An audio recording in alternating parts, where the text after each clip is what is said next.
Thursday, I believe it's April 6th. The home of George and DeGennaro, 246 Cougar Way in Rotunda West.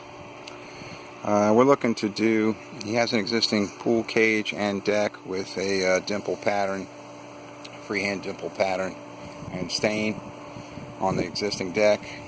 We want to extend the deck out. We're going to come out about 9 feet this way.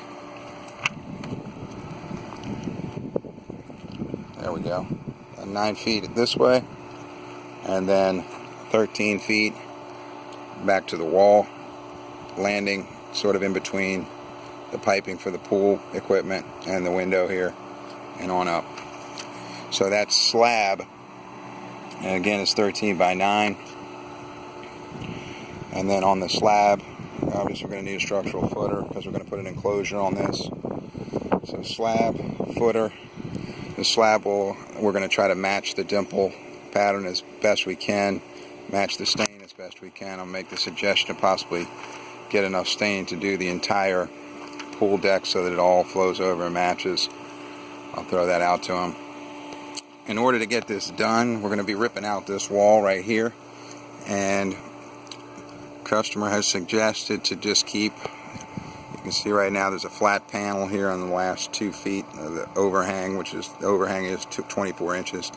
So he's got a flat extension on his cage as it is right now. We have two options. One, he suggested possibly just keeping that flat roof section all the way across the 13 feet.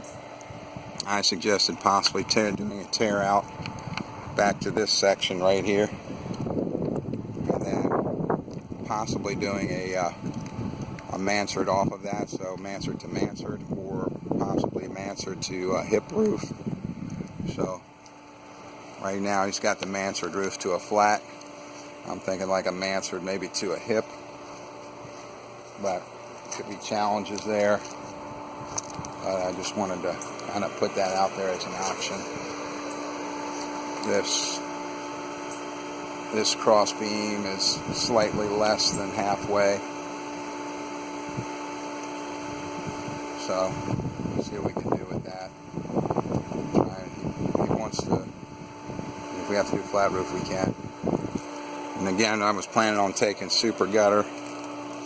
We can either take it from this point right here and recap this one for him, but I'm thinking about taking it all the way back to there, running it the entire length of the back wall, and then spouting it down there. That's what I've included in the quote. Seems like the most feasible way to do it. And we have the dimensions, we have the deck, we have the super gutter, we have the options for design. Take into account when we're doing excavation. I got to find out if there's, I'm not sure if there's going to be any piping or anything this close to the pool equipment for our footer. And then of course we're going to have to cut and tear out the curbing here.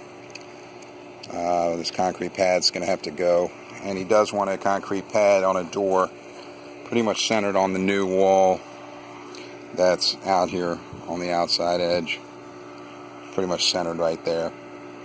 That should be it.